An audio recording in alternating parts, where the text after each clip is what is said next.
Like Ryan Reynolds' attempt to make Deadpool, the story of Channing Tatum's Gambit movie is crazy. Gambit getting his own solo film goes all the way back to 2002 when 20th Century Fox went production of X2. Stunt performer James Bamford briefly acted in a scene playing Gambit, but ultimately had his cameo cut. Wow. While he was cut from the second X-Men film, director Bryan Singer wanted the character to be prominent in the third installment and played by Keanu Reeves. When Singer decided to lead the project to direct Superman Returns, Simon Kinberg and Zach Penn came in to pen a new script. However, these rewrites heavily reduced Gambit's role, but hoped he could have more screen time in future films. Josh Holloway was considered for the role, but had scheduling conflicts filming Lost, so Channing Tatum became the studio's pick. But before Channing Tatum was officially cast, another rewrite completely took the character out of the script. Not again. By 2007, X-Men Origins Wolverine was about to start filming, a movie which Gambit was written into. Unfortunately for Channing Tatum, he was now the one with scheduling conflicts for G.I. Joe The Rise of Cobra, leading to Taylor Kitsch being cast as Gambit.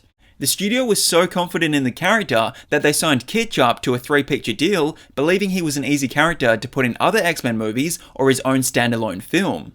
The studio had a similar thought with this version of Deadpool, which is why he's revealed to be alive in the post-credit scene of X-Men Origins Wolverine. When said movie was released, the studio was not only disappointed by the financial and critical reception, but were also disappointed that Taylor Kitsch's performance as Gambit didn't make him a breakout star they were expecting. What is your name? Remy LeBeau, I am.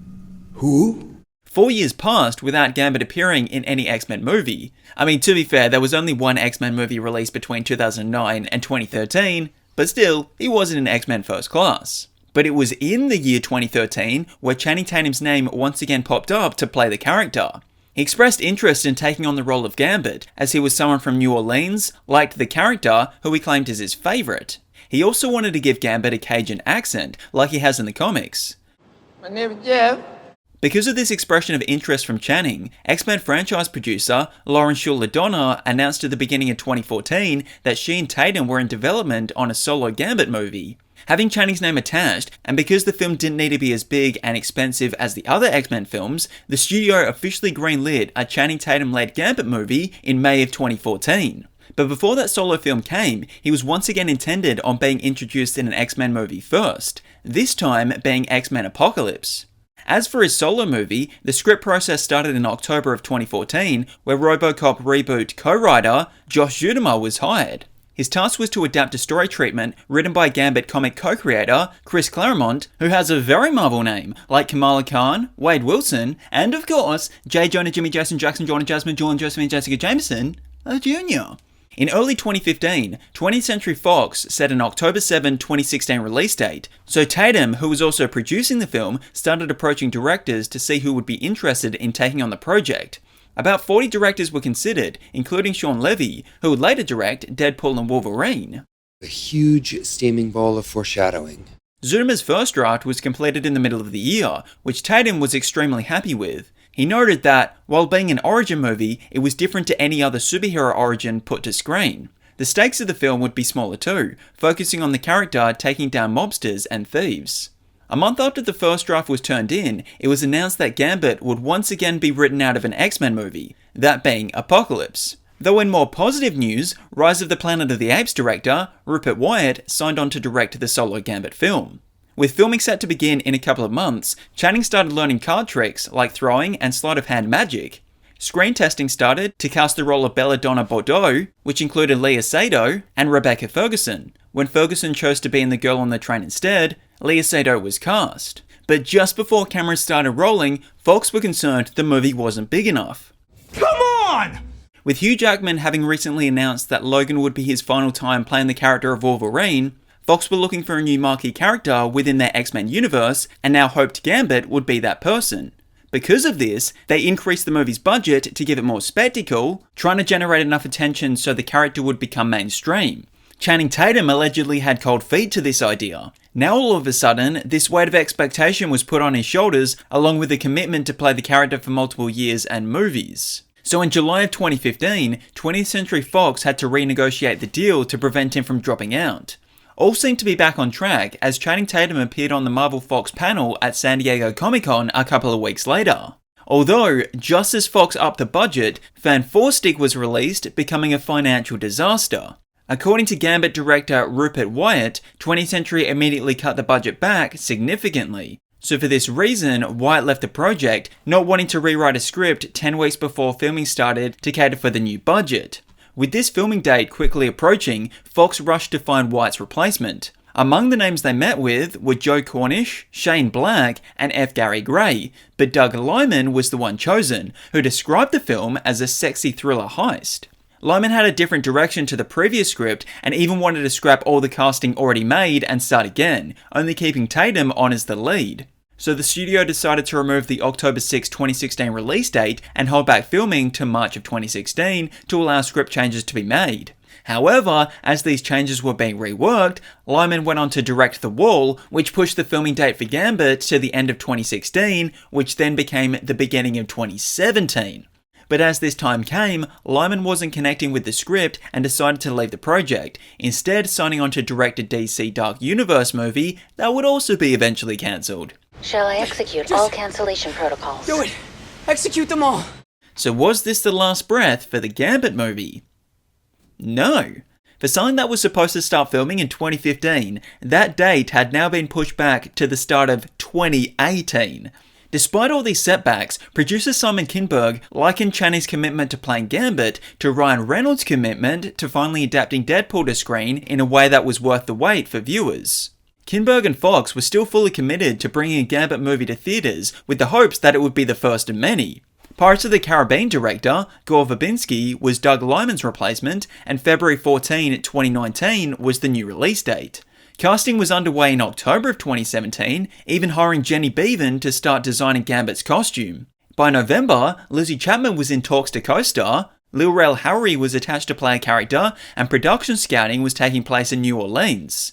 And then Gore left the project due to scheduling conflicts and creative differences. No, so close! Channing remained optimistic, even saying that these setbacks were an opportunity to refine the project to make it the best movie possible and something not seen in the superhero genre before.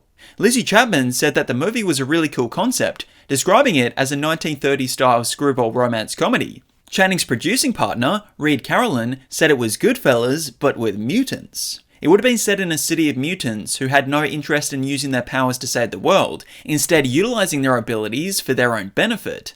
Scripts were being written, rewritten, tossed out, and started from scratch, but it was still not over. The release date was once again pushed back, this time to June 7, 2019. If a director could be found by June 19, 2018, then filming would begin. By April of that year, Simon Kinberg and Channing Tatum were happy with the script and were just waiting on finding the right director. Even with Disney in the process of buying Fox, this wasn't going to stop the movie from being made. But what would stop it from being made is a director at the helm, unable to find one by June, leading Fox pushing that date back yet again to February 15, 2019, and then again to March 13, 2020. Just to remind you, Gambit was initially announced to be released on October 7, 2016. Reed Carolyn and Josh Judemeyer changed the script from a heist thriller to an R-rated romance comedy, but still keeping some of the heist elements. They likened the script to Mr. and Mrs. Smith, coincidentally a movie that Doug Liman directed, someone who was once attached to this movie. Mr. Sinister was set to appear, having set up the Essex Corporation in X-Men Apocalypse. Gambit was rumoured to cross paths with Mr. Sinister, tasking Remy to steal from the Weapon X program. Having Weapon X involved means there were also rumours Wolverine would appear. Do I owe you money? No. Then Remy LeBeau I am. With the Disney-Fox deal drawing near, Channing Tatum took things into his own hands, with reports stating that he and Reed Carolyn were looking to co-direct, but the studio wasn't confident as neither of them had directed anything before.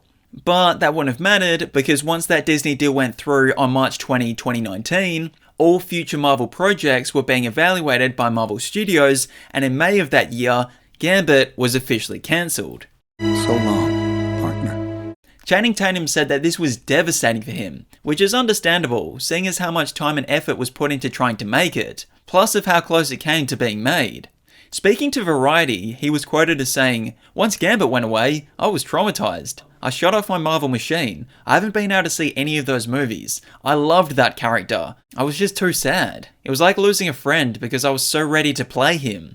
But I think a little bit of that trauma has gone away because Channing Tatum has since gotten the opportunity to play the character, appearing in Deadpool and Wolverine.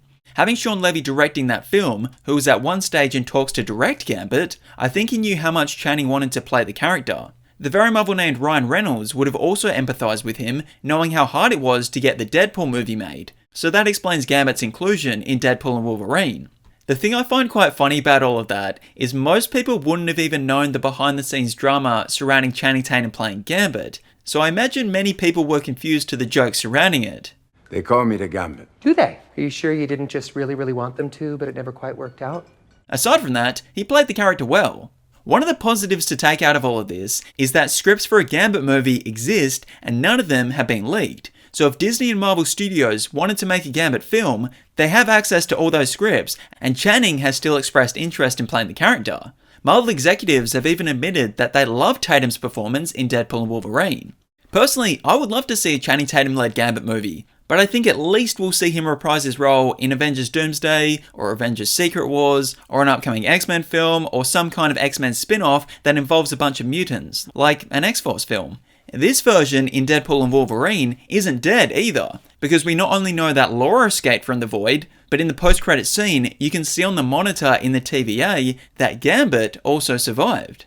Ryan Reynolds has even said that he would help in any way to allow Channing to play Gambit again, saying if he needs someone to carry the sandbags, I'm in. If he needs a Deadpool, I can do that. Someone to provide fresh orange slices to the crew? No problem. Name it.